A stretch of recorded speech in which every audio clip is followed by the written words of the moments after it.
What's going on, you guys? DZRCKS here, back with another drop of knowledge, and in this one I'm going to give you guys 6 tips on how to grow your YouTube as a dancer. If you're new here, make sure you go ahead and subscribe for plenty more content just like this. Hit the notification bell, join Team Rocks. Be the first one to comment first. I'll make sure I shout you out in the next video. I don't have one right now, I didn't check, so we're going to do it from here. So just go ahead and just do it now. If you're first, go ahead and do it. I got you. Other than that, let's get right into the video.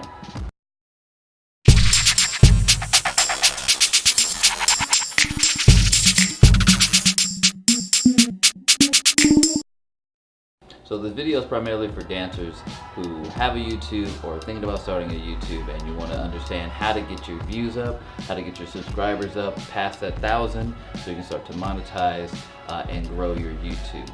So the first one is do viral dance challenges. Luckily for dancers, dance is one of the biggest marketing tools that a lot of artists are using. So you want to make sure that you're taking advantage of that. The new Justin Timberlake, the new Justin Bieber Yummy challenge that came out, especially with Paris Gobel's video. That one video, just based on its popularity of the challenge, can really help your own YouTube grow in your views and subscribers, because people get to see you doing it in your own way and they get to become a fan of you. The second is the scenery in your video. Now we always can't just go to the beach and have some big mansion or the most, extravagant scenery for our videos, but you want to use what's available to you and use it as it's find the angles in the videography that really accentuate all the best parts of that scenery.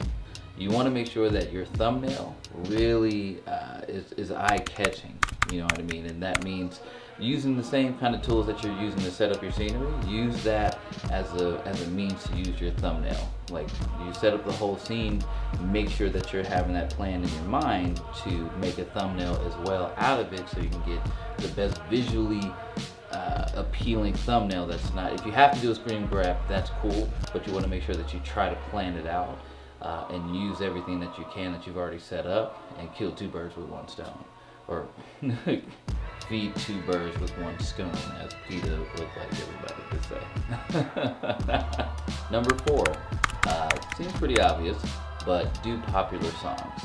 No matter what it is that you have to do, it's kind of going into the viral dance challenge as well, but this thing is more like, if there's no challenge or anything like that, and there's just, it's like every time a Missy song comes out, you see a bunch of choreographers do tons of different pieces to it. To me, I think that's amazing, because I think you get to see everybody's different creativity and what makes dancers so unique when they do the same song. So I think that's an amazing aspect, and I always like to think of things as, it doesn't matter who does what to the song, you know what I mean? Your version is always going to be your version. So I always thought it was cool to think of it like, oh, okay, that's a Live Vinegar piece, but then that's a Keone piece. So I think of them as individuals, not really like talent-wise, who's better or anything like that. It's just like what you guys do is so different and so dope at the same time, that whatever I do still has a chance to be just as dope and just as different, because it's me, it's my version. It reminds you of how unique the dance world actually can be.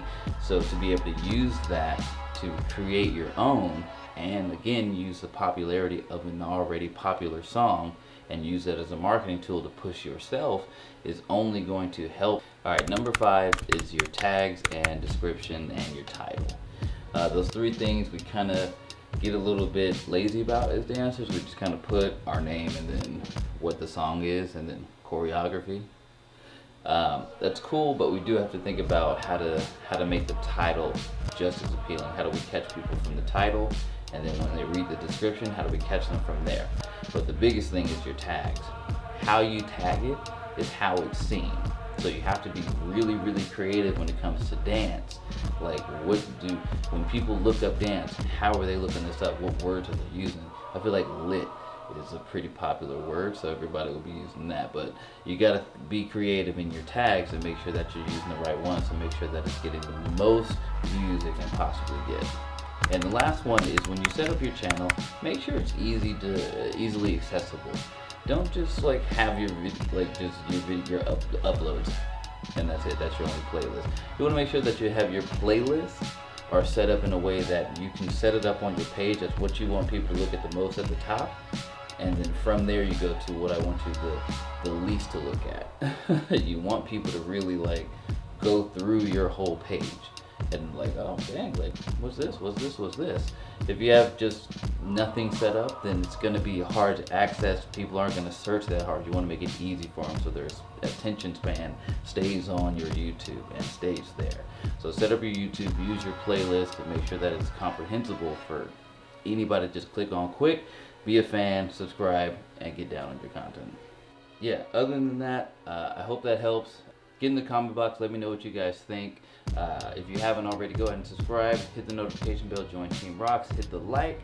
Other than that, I appreciate y'all. See you guys in the next video. DZRCKS, I'm out.